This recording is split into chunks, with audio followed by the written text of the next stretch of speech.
Sorry, no. Oh, yeah, I'm here today. No. All right. Okay. All right, good morning, everybody. I am taking over the class today. And I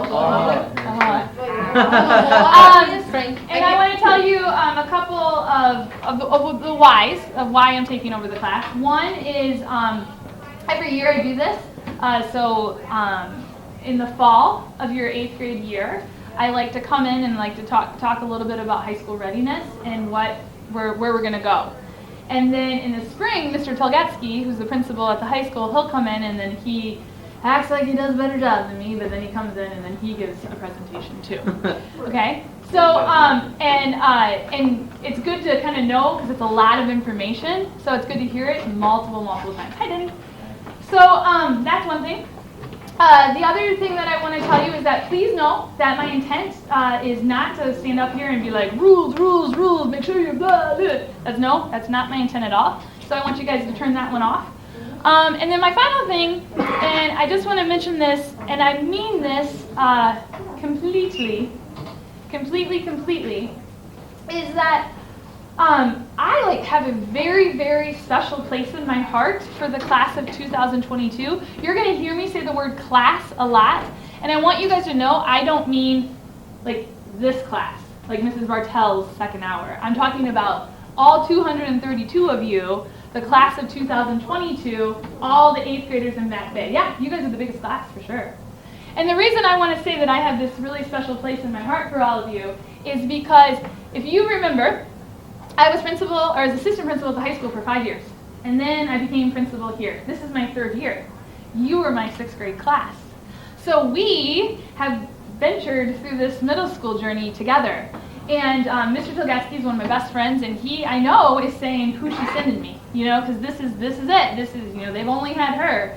And so I like skin in this game, you ever heard that term, skin in the game? Yeah. I'm invested in you guys a lot. So I just want to throw that out at the beginning. Shall we start? What is this? Thank you. You read that perfectly. I appreciate it. Yes, this is a high school transcript. How many of you guys have ever seen one of these before? I have. Okay. Now, this is a senior in high school's transcript. So it has a lot of information. It's 4 years of information. You guys, after your freshman year, it will only be like this big. It's ready for the story, okay? So your high school transcript won't be that big after your freshman year. Now, let's talk about this. I want you guys to, the term analogy, okay? We're going to use an analogy with the transcript. You need to think of your transcript 2 different ways. One, you're going to think of it as a bank account, and we'll get to that in a second. The other thing that you're going to think of about is as an academic resume, okay? Academic resume. What is a resume? Philly, do you know what you're smart. What's a resume? Huh? What's a resume?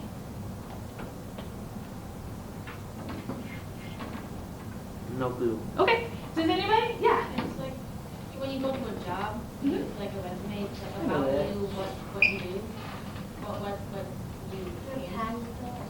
Yeah, okay, good. Yeah, now you realize what it is. So a resume is about you. It's your past jobs. Maybe you don't have a past job, but you have skills that you would like to take towards that job. So a resume you use to get a job, right? It's all about you, your skills, your goal, all that kind of stuff. This is an academic resume. When you leave high school, this is more important than your diploma. Okay? Because you can't have a diploma unless this is completed. If I gave you a diploma, you a diploma, you a diploma, and you a diploma, the only difference between a diploma is your names. Okay, they look exactly the same, but they have your names on them. This tells the story of what you did in high school.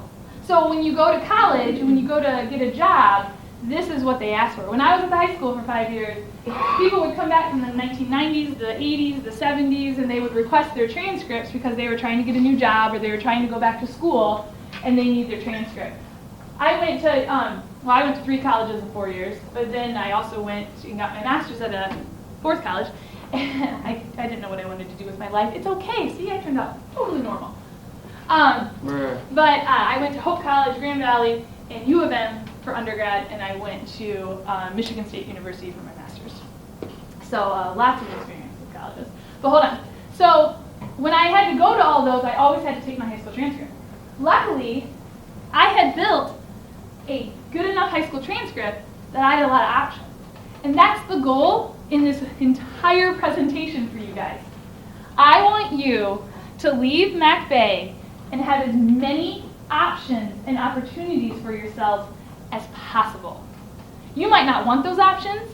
You might have the option to go and go to college on a scholarship to be a dentist, and you might say, I don't want to be a dentist. That's fine. Don't do it. But at least you have the option and opportunity to do that.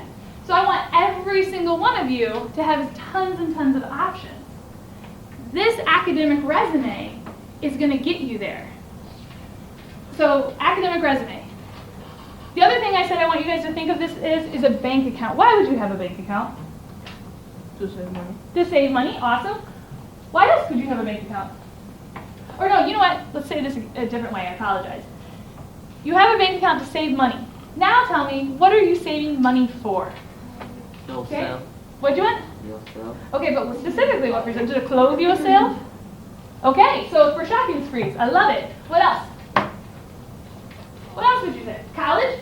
Okay, you want to pay for college. I'm going to have a bank account to save for college. Great. What else? Family. Yeah.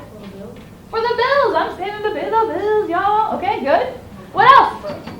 Anything else? These are all really good. These are all great answers because there are different opportunities and options, right? You save the money in the bank account for different opportunities and options. Same thing here.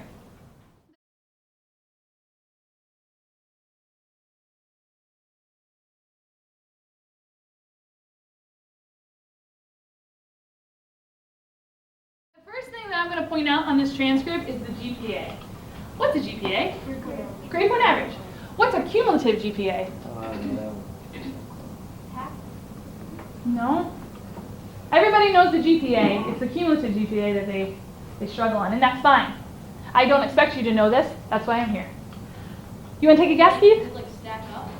Yes, very good guess. I mean, that's accurate, but I'm going to explain a little bit more. Your cumulative GPA, you will get a GPA after first semester. That then will be averaged in with second semester. That then will be averaged in with the third semester. That then will be averaged in with the fourth semester. Okay? 2 semesters a year, you go for 4 years. How many semesters? 4. Try again. 2 semesters a year, 4 years. 8. 8. Exactly what I I'm sorry, I apologize, I didn't hear. So you have 8 semesters. What you do the first semester of high school and the second semester of high school, otherwise known as your what year? Freshman. Freshman year, is averaged in all the way through until your senior year. So do you remember how I said at the beginning of this that your freshman year is the most important year for that foundation? Same thing. So let's talk about a bank account. GPA. I'm going to go with whole grades. I'm not going to go with B+, A-, things like that. Just for my math, it makes it easier. Okay? So an A is worth 4 points towards your GPA. 4 points. If somebody has a 4.0, what does that mean? They're so good. They have all A's. Not A minuses, all A's. Okay? And all of you can do this. Okay? So you have 4 A's, or sorry, you have 4 points for an A. B is worth 3 points. C is worth 2 points. A D is worth 1 point. And an F, you get 0 points. Okay? You are going to earn a grade for 6 classes. You get a half a credit per class. And you need 21 credits to graduate. Okay? So, at the end of your first semester of your freshman year, this is a story problem, are you ready? First semester of your freshman year, you take 6 classes. How many credits will you have at the end of your first semester? 3. Great job. How many will you have at the end of the year? 6. Perfect. Okay, 6 times 4 is what? 24. 24! How many credits do you need to graduate? 21. Oh, Mrs. Armstrong. I mean, like, look at that. I have 3 credits that I can just waste away. That's 21 credits. Philly, you all right? Yeah. Okay, I don't appreciate the laughing because it makes me feel self-conscious, so please be No. nice to me. Thanks. Well, I'm Okay, not so doing- here we Why, go. dude? Okay, so Philly, if I was to play basketball Mhm. and I stepped up to the 3-point line and I shot 9 out of 10 free throws every single time I stepped up, Am I a good free throw shooter? Yeah. Yeah, I am, right? Yeah. If I pass 5 out of 6 classes every semester, am I doing good? Yeah. What's 5 times 4? Not, How many credits do you need to graduate? Ooh, you're doing not barely. so good. Barely. Okay, let's talk about this. No, not barely. You didn't make it. You need Oh. 21. 20 does not make it. Math, right? So you need to go in knowing that you're passing 6 out of 6 every time. And by the way, those 21 credits, it's not just any credits. It's really specific credits. You need 4 credits of math. Algebra 1, geometry, algebra 2, senior math. 4 credits, how many years of high school? 4. So what happens if you fail algebra 1? Can you go on to geometry? Okay, so you then have to take algebra 1 again, and I have 4 years, and now I'm a year behind. Okay? You have to take 4 years of English. English 1, English 2, English 3, senior English. You have to take 3 years of math, or 3 years of science, biology, chemistry, physics. Okay? You have to take 3 years of social studies. U.S. history, world history, econ is a semester, government is the second semester. You have to take 1 credit, so 2 classes of PE. You have a health, and then you have another. You have to take 1 credit of visual performing arts. Okay? Band, choir, orchestra count as that, but then there's others like art class. There's all kinds of different things. So, you guys, the credits within those 21 credits is really specific. So, if I'm a freshman, let's talk about our bank account analogy, and I take my first semester, and I have 6 classes. I earn 4 A's in 6 of those classes. How many points is an A? 4. 4. 4 times 4, because I have 4 A's, 16. is what? 16. Very good. I get 2 B's. How many points is that? 3. 3. I get 2 of them. 6. 6. 6 plus 16 is 24. 22. 22. Okay? So I take 22 points, and I put that in the bank. Okay? Now let's do a different thing. I am a freshman. I get 4 D's. How many? A D is worth 1 point. 4 times 1. 4. And I get 2 F's. 0. F's worth 0. 4. 2 times 0 is 0. 0 plus 4 is. 4. So now, as a student, I put 4 points into the bank. What makes more sense there? The 22 points, right? So let's say, first semester I earned 22 points towards my GPA. I put it in my bank account. Second semester, I do it again. So now how many points do I have? 44 points. I have 44 points. I take those 44 points and I move them to my sophomore year. Okay, let's go back. Student B, I have 4 points. I do the same thing second semester. Now how many points do I have? I then have to take those 8 points and move them with me to my sophomore year, because remember I said that GPA is what? 21. No, what's that word? Cumulative. Cumulative. So remember we said there's 8 semesters. They're averaging everything. So is it better for me to take 44 points to my sophomore year or 8 points? 44. Right, because I'm saving my money for clothes and bills in college, right? Absolutely. It's opportunities. This bank account that I'm creating and building over 4 years is going to give me opportunities and options. And that is what you need to think. And guys, if you're not thinking about it here in 8th grade, it's not going to happen. What's up? What if you're struggling in a certain class in middle school? Would that be hard? Would it be hard for you to come back in high school? No, we'll get you there. Okay, here's the thing. We're going to talk about this in a second. We're October, right? This is why I'm coming in October. We're going to get us there, okay? All right, next thing. Yeah, Frankie. Is there a way to graduate early? Okay, that's a great question. There is a way to graduate early, and we're going to talk, because that's an option. If you do everything you're supposed to do and then some, those are your options. Absolutely. Okay? Now, it's not everybody, and there usually has to be a specific thing. I'm sorry, yes? If you take an advanced class, does that mean you don't have to take all the years of... Oh, that is such a good question. That is such a good question.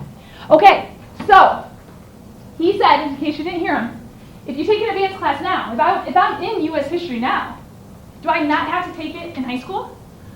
So the answer is yes and no. So yes, you have earned the credit of U.S. history that then reaches the graduation requirement. The no is if you accelerate in middle school and you're taking high school classes here, the expectation is that you are then going to take a different social studies class in high school. Because here's the deal. When you apply for college, they want to see what you did between 9th and 12th grade. They don't care about what you did in 8th grade. They're looking at that, and I've seen that backfire on students. They earned 4 credits in high school, or in middle school, and then their senior year, they're like, I'm going to take basket weaving. I mean, they don't offer that in high school, but you know what I mean? They took 4 gym classes. And as much as I love phys ed, that's not good. And then they apply for U of M, and they're like, I have a 32 on my ACT, and I have a 3.95. This is going to be a no-brainer. And U of M is saying, I don't see English. I don't see social studies. That's not a rigorous schedule. Nope. So the purpose of the acceleration in middle school is so that you go beyond in high school. Does that answer that? Okay. Oh, by the way, you guys, when I say college, please know that I'm talking very broad. I'm talking about a 4-year college or university like Michigan State. I'm talking about a 2-year college, where you go for 2 years. You might live at home, you might work, you might live in an apartment, whatever you want to do, but you're going to go 2 years, very financially smart. And then you could go on, or you can just get a degree. It's called an associate. Anybody know a good 2-year community college around here? Hope. No, Hope's a 4-year college. How about Grand Rapids Community College? Have you ever heard of that? Okay. GRCC. GRCC is a great community college, so it's Muskegon Community College, so it's Kellogg's, I think it's Kellogg'sville Community College. I don't know, there's so many. Lansing, LCC, I had a lot of students from Howell go there. So lots of community colleges. Yeah? How many years is Grand Valley? Grand Valley is a 4-year college university. So 4-year, 2-year, I'm talking about trade school. Trade school is, can anybody name a trade that somebody works in? Yeah. Carpentry, yes, absolutely. I always say my husband is a trade. He works in the trades. He's a woodworker. Okay, EMTs are in the trades. Plumbers, electricians. Lots of really good, high-paying jobs, because nobody wants to go in the trades lately. High-paying jobs are in the trades. And you still have to go to school after high school in a trade, and then you do an internship, and then you can become that, okay? So and I'm talking about the military. The next thing that I want to point out on your transcript is your attendance. Okay, so guys, you would put your attendance on there because they want to know if you're going to show up, right? Yeah. I'm a college, you want my scholarship, I'm going to invest thousands of dollars in you. I want to know if you're going to show up to class every day, right? I can't tell you how many times high school students would sit in the office with me as an AP, and they would be like, Mrs. Armstrong, you don't have to worry about my attendance, it's fine. I'm like, no, it's not, because you're failing 5 classes, okay? And they would say, no, I'm good. And I said, okay, well, what's your employer going to do when you start not showing up to work? What do you think the student said to me? Probably 5 times out of 6. Yeah. What? I don't know. They would say to me, oh, but Mrs. Armstrong, I would have missed work because I get paid to go to work. That's what I said. Yeah? Okay. That's what I said. Yeah, okay. Do you want to know my answer back to that? Yeah. And it's a valid argument, right? Okay, here's my answer back. It's a good one. I say this. 1, you get paid to go to school, right? Here it is. And right now, you're putting 0 money into the bank. No one wants to work their entry-level high school job as a 39-year-old man. You don't. You are not going to be able to support, pay the bills, buy yourself things to do that. Okay? Not going to happen. Okay? So it's not going to happen. Now, McDonald's, if you want to work at McDonald's and move yourself up, they'll pay for college. I love McDonald's. Okay? But entry-level McDonald's where you're working the fries, no. Yeah, it's not a job you want to do for your life. And the other thing is, guys, it's a habit. If you're skipping out on school, you're creating a terrible habit that then you are going to skip out on work. And it says it right there. So that's on your transcript.